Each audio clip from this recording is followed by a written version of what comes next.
കാടിന്റെ നടുവിൽ വന്യമൃഗങ്ങൾക്കിടയിൽ ഒരു 12 വയസ്സുകാരൻ എന്തിനാണ് തപസ്സിരുന്നത്?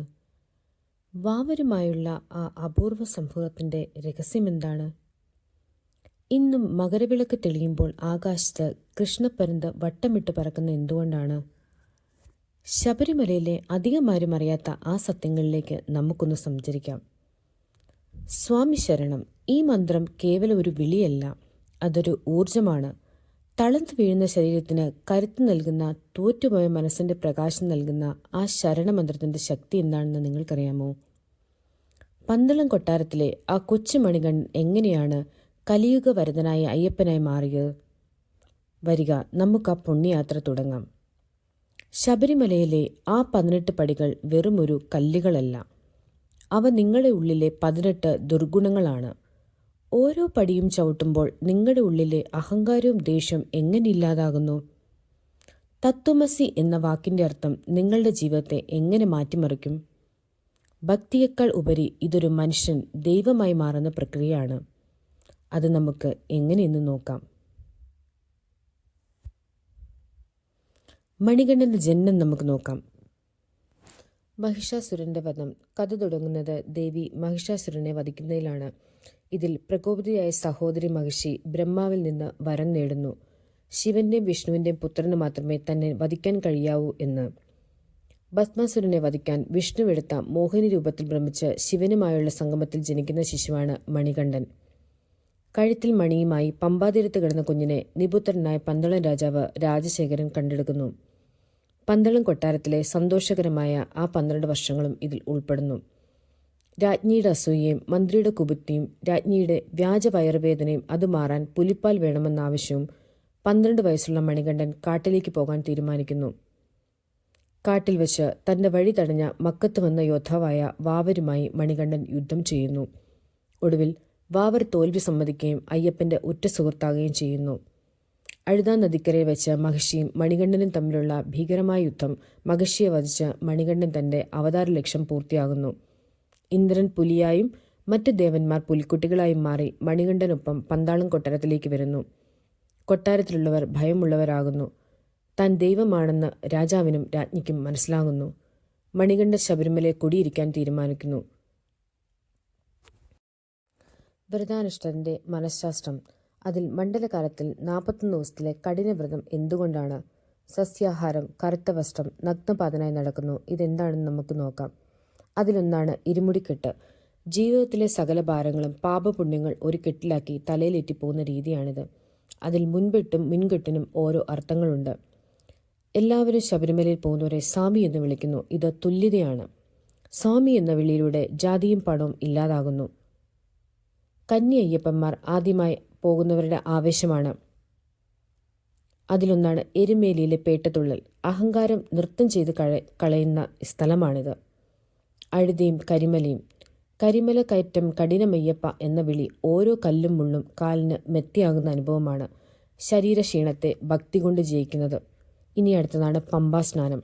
മനസ്സിലെ ശരീരത്തിലെയും അഴുക്കുകൾ കഴുകി മാറ്റുന്ന പുണ്യനദിയാണ് പമ്പ. 18 മലകളുടെ കാവൽ. ശബരിമല എന്നത് കേവലം ഒരു മലയല്ല, അത് 18 മലകളാൽ ചുറ്റപ്പെട്ട ഒരു മഹാക്ഷേത്രമാണ്. ശബരിമലയ്ക്ക് ചുറ്റും കാളകെട്ടി, ഇഞ്ചിപ്പാറ, നീലിമല, കരിമല, പുതുശ്ശേരി മല തുടങ്ങി 18 മലകളുണ്ട്. ഓരോ മലയ്ക്കും ഓരോ കാവൽ ദൈവങ്ങളുണ്ടെന്നാണ് വിശ്വാസം. ഇതിൽ നിന്ന് നമുക്ക് കിട്ടുന്ന സന്ദേശം എന്താണ്? നമ്മുടെ ജീവിതത്തെയും ഇതുപോലെ പല വെല്ലുവിളികൾ ചുറ്റിയിരിക്കുന്നു. അവയെല്ലാം ഭക്തിയോടെ മറികടന്നാൽ മാത്രമേ നടുവിലുള്ള അയ്യപ്പൻ എന്ന ശാന്തിയിൽ എത്താൻ കഴിയുള്ളൂ. ഇനി നമുക്ക് മകരവിളക്കും മകരജ്യോതിയും എന്താണെന്ന് നോക്കാം. പണ്ട് പന്തളം രാജാവ് ഭഗവാനെ കാണാൻ പോയപ്പോൾ കാട്ടിലേക്ക് പോയപ്പോൾ പൊന്നമ്പല വീട്ടിൽ വെച്ച് ഭഗവാൻ ജ്യോതി സ്വരൂപനായി പ്രത്യക്ഷപ്പെട്ടു എന്നാണ് ഐതിഹ്യം. സൂര്യൻ ധനുരാശിയിൽ നിന്ന് മകരൻ രാശിയിലേക്ക് കടക്കുന്ന പുണ്യനിമിഷമാണ് മകരസംക്രാന്തി. പ്രപഞ്ചത്തിന്റെ ഊർജം മാറുന്ന സമയം. അതാണ് ജ്യോതിയുടെ അർത്ഥം. നമ്മുടെ ഉള്ളിലെ അറിവില്ലായ്മയുടെ ഇരുട്ട് മാറി ജ്ഞാനത്തിന്റെ പ്രകാശം ഉദിക്കുന്നതിന്റെ അടയാളമാണ് മകരജ്യോതി. അതായത് ഇരുട്ടിൽ നിന്ന് വെളിച്ചത്തിലേക്ക്. തമസോമ ജ്യോതിർഗമയ. വാവരും അയ്യപ്പനും. ഈ മതസൗഹാർദ്ദത്തെക്കുറിച്ച് നമുക്ക് നോക്കാം. എരുമേലിയിൽ വാവർ പള്ളിയിൽ കയറി ഭഗവാന്റെ സുഹൃത്തിനെ വണങ്ങിയ ശേഷം മാത്രമേ അയ്യപ്പന്മാർ മലയിലേക്ക് പോകൂ. വാവന്നടയിൽ കുരുമുടകൾ അർപ്പിക്കുന്ന വലിയൊരു ആചാരമാണ്. അയ്യപ്പൻ പഠിപ്പിച്ചത് മനുഷ്യത്വമാണ്. ജാതിയും മതവും നോക്കി മനുഷ്യരെ വേർതിരിക്കരുത്. അയ്യപ്പൻ്റെ അടുത്ത് സുഹൃത്തൊരു മുസ്ലിം യോദ്ധാവായിരുന്നത് ഇന്നും ലോകത്തിന് വലിയൊരു പാഠമാണ്. ഇനി നമുക്ക് ചിന്മുദ്രയുടെ രഹസ്യം നോക്കാം. അയ്യപ്പൻ്റെ വിഗ്രഹം ശ്രദ്ധിച്ചാൽ അദ്ദേഹം കൈകൾ കൊണ്ടൊരു മുദ്ര കാണിക്കുന്നത് കാണാം. തള്ളവിരലും ചൂണ്ടുവിരലും ചേർത്ത് വെച്ചൊരു ചിന്മുദ്ര. അതിനർത്ഥമാണ് തള്ളവിരൽ പരമാത്മാവിനെയും, അതായത് ദൈവത്തെയും, ചൂണ്ടുവിരൽ ജീവാത്മാവിനെയും മനുഷ്യനെയും സൂചിപ്പിക്കുന്നു. ബാക്കിയുള്ള 3 വിരൽ അഹങ്കാരം, കർമ്മം, മായ എന്നിവയാണ്. ഈ 3 ദോഷങ്ങളും മാറ്റിവെച്ച് ജീവാത്മാവും പരാത്മാവുമായി ചേരുന്നതാണ് മുക്തി. ഇനി നമുക്ക് മലയിറക്കത്തെക്കുറിച്ച് നോക്കാം.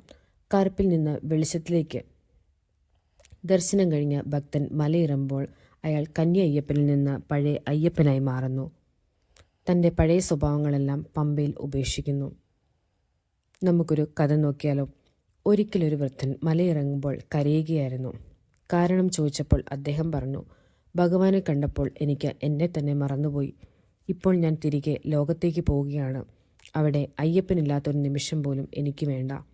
ഇതിൽ നിന്ന് എന്താണ് ഒരു ഉപദേശം നിങ്ങൾക്ക് വേണ്ടത്? നിങ്ങൾ മലയിറങ്ങുന്നത് ശബരിമലയിൽ നിന്ന് മാത്രമാണ്, അയ്യപ്പനിൽ നിന്നല്ല. നിങ്ങളുടെ ഹൃദയത്തിൽ ആ അയ്യപ്പനെ പ്രതിഷ്ഠിക്കൂ. വ്രതകാലത്ത് കാണിച്ച സ്നേഹം ഭാര്യയോടും മക്കളോടും അയൽക്കാരോടും കാണിക്കൂ. അതാണ് യഥാർത്ഥ മണ്ഡലകാല വിജയം. പന്തളൻ രാജാവിൻ്റെ ഭക്തിയും തിരുവാഭരണ ഘോഷയാത്രയും. മണികണ്ഠൻ ശബരിമലയ്ക്ക് പോകുമ്പോൾ പന്തളൻ രാജാവിനോട് പറഞ്ഞു, അച്ഛാ, എനിക്ക് അച്ഛൻ തന്ന ആഭരണങ്ങളൊന്നും വേണ്ട.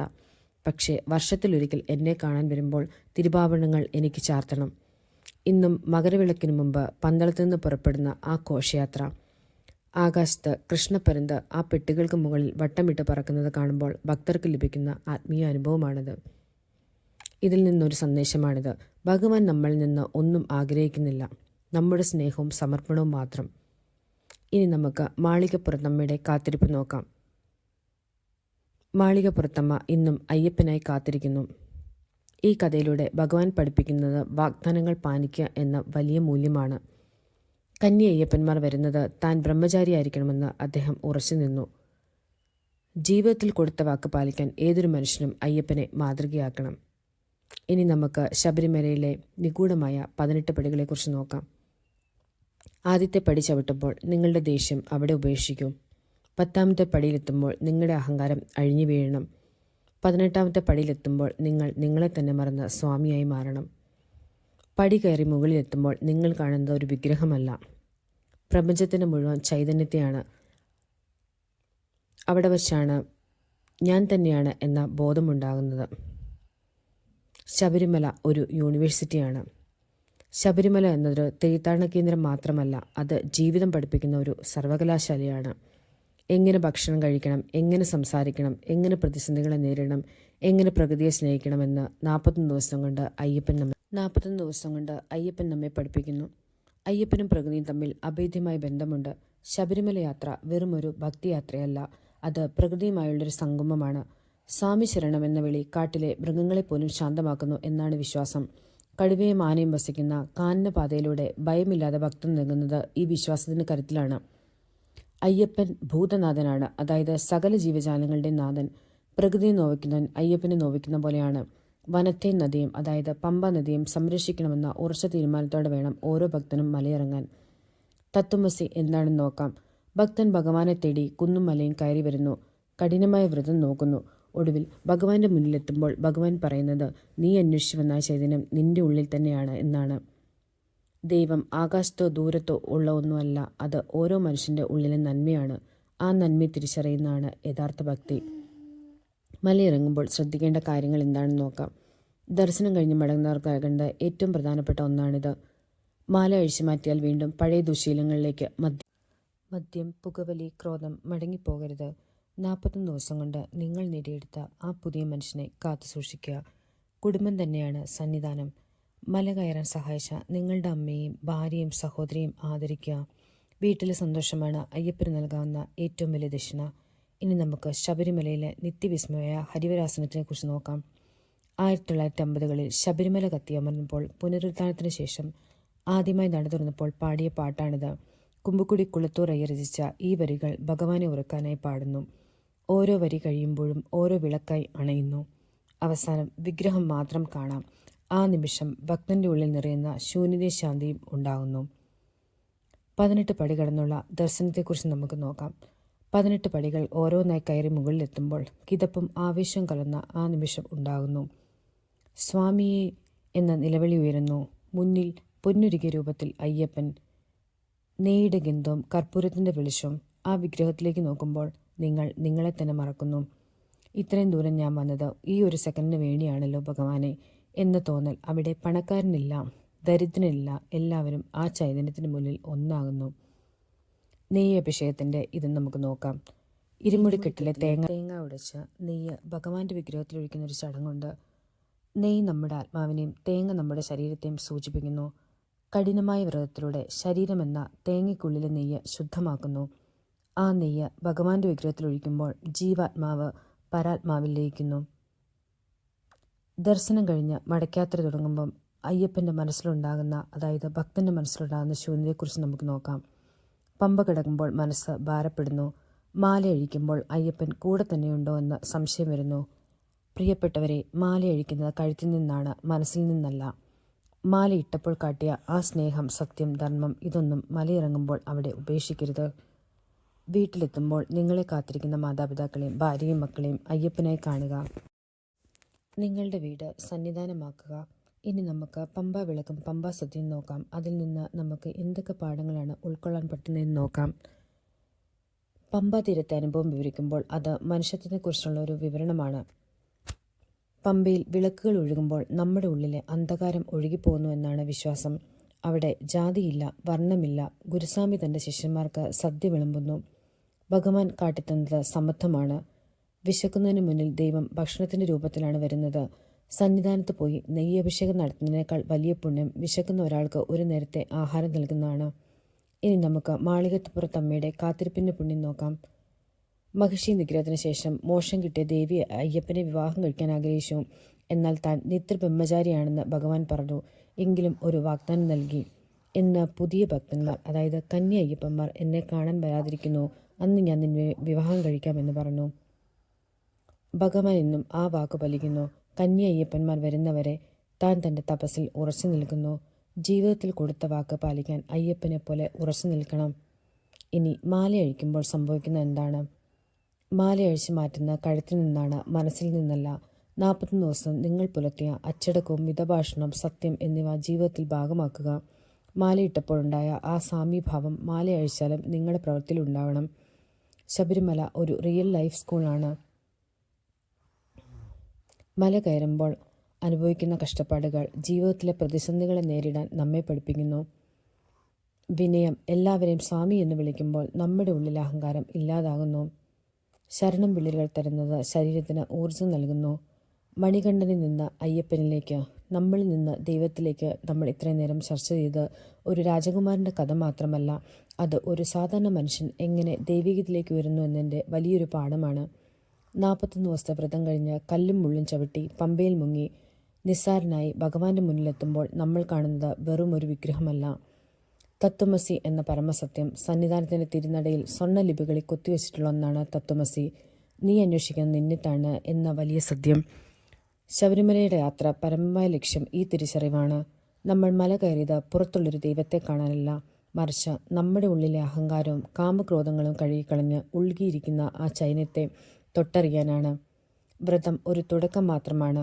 മാലയഴിക്കുന്ന വ്രതം അവസാനിച്ച എന്നതിലല്ല. 41 ദിവസം നമ്മൾ ശീലിച്ച അച്ചടക്കം, സത്യം, ബ്രഹ്മചര്യം, സ്നേഹം എന്നിവ നമ്മുടെ ജീവിതത്തിൽ പ്രാവർത്തികമാക്കാൻ വേണ്ടിയാണ്.